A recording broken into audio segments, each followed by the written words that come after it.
Évangile de Jésus-Christ selon saint Matthieu.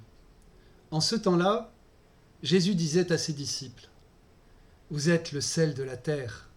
Mais si le sel devient fade, comment lui rendre sa saveur ? Il ne vaut plus rien. On le jette dehors et il est piétiné par les gens. Vous êtes la lumière du monde. Une ville située sur une montagne ne peut être cachée. Et l'on n'allume pas une lampe pour la mettre sous le boisseau. On la met sur le lampadaire et elle brille pour tous ceux qui sont dans la maison. De même, que votre lumière brille devant les hommes, alors, voyant ce que vous faites de bien, ils rendront gloire à votre Père qui est aux cieux. Acclamons la parole de Dieu. Vous êtes le sel de la terre, vous êtes la lumière du monde. Jésus donne du goût et de la saveur à la vie. Pour le chrétien, Jésus donne à la vie une saveur toute particulière. La vie en sa présence n'est pas la même chose que la vie sans lui. La vie sans Jésus, c'est un peu comme un plat sans sel, c'est fade. Jésus donne du goût à la vie, car il est la vie. Comme le dit saint Jean dans son prologue, en lui était la vie. Et la vie était la lumière des âmes. Ce qui donne à la vie en présence de Jésus cette saveur, c'est l'amour reçu de lui. Un amour inconditionnel, une bienveillance, une miséricorde. Si je demeure en présence de Jésus dans ma vie, cette saveur, cette joie est là, au fond de moi. Mais il y a plus. Si Jésus me donne son amour, il me donne d'aimer toujours plus unis à lui, par lui, avec lui et en lui, comme on le dit au sommet de la prière eucharistique. Le commandement d'amour de Jésus ne peut se vivre qu'unis à lui. Aimez-vous les uns les autres comme je vous ai aimés. Jésus nous l'a dit, sans moi, vous ne pouvez rien faire. Cette saveur d'être aimé et d'aimer unis à lui est à retrouver sans cesse, en revenant à la source d'une communion plus intime avec Jésus, d'un nouveau commencement. Nous entendons aujourd'hui cette mise en garde. Le sel peut perdre sa saveur.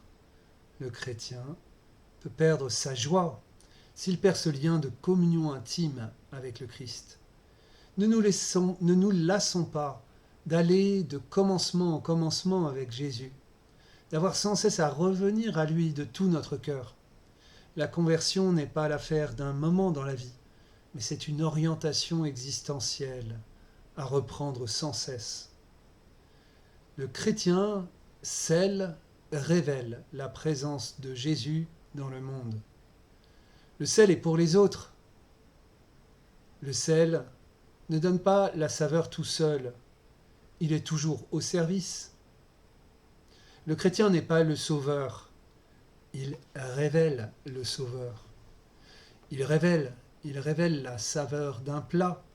De même, le chrétien est appelé à révéler la présence vivante de Jésus en ce monde, en lui-même, par ses paroles et ses actions, et dans les autres. Le chrétien est témoin de Jésus, sel de la terre. Jésus, lumière de la vie. De même, pour le chrétien, Jésus est la lumière du monde.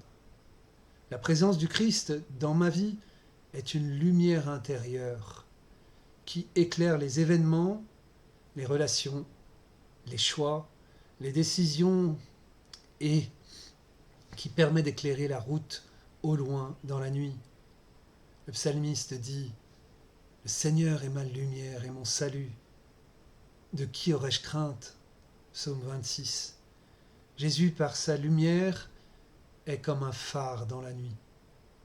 La lumière du Christ est nécessaire pour ne pas s'égarer, pour ne pas laisser les ténèbres me parler, comme le dit si bien ce chant tiré des méditations de saint Augustin.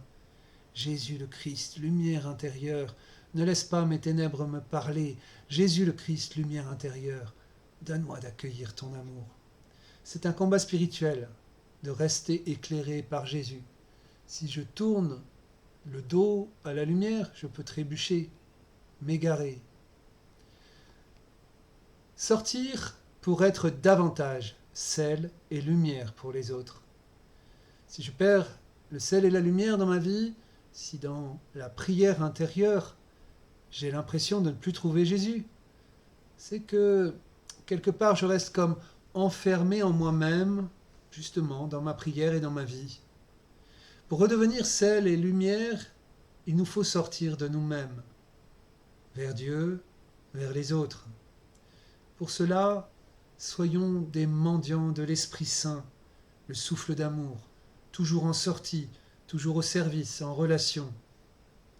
Sortir de moi-même et me convertir, en relisant si je ne me suis pas affadi, en laissant quelque part l'esprit du monde me détourner des appels du Christ et de ses exigences. Sortir à la rencontre, en écoutant des témoignages, en relisant un livre de la Bible, en lisant des ouvrages de spiritualité. Sortir en partageant la parole de Dieu avec d'autres, pour en retrouver la saveur et la lumière. Sortir en pardonnant. Le pardon me libère d'une vie centrée sur moi. Sortir de moi-même en aimant davantage, en ouvrant plus large l'espace du service gratuit dans ma vie, et plus particulièrement de la place des pauvres et des souffrants.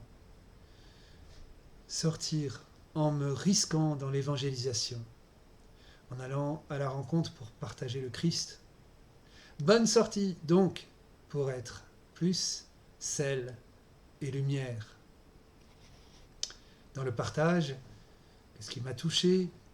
Peut-être partager qui est Jésus pour moi, quelle saveur et quelle lumière il donne à ma vie. Que serait ma vie sans lui?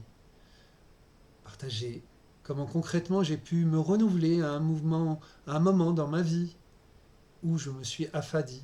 Par quelle sortie? Et voilà, peut-être le défi de la semaine, à quelle sortie de moi suis-je appelé cette semaine pour être plus authentiquement sel et lumière pour les autres? Bon partage, bonne semaine.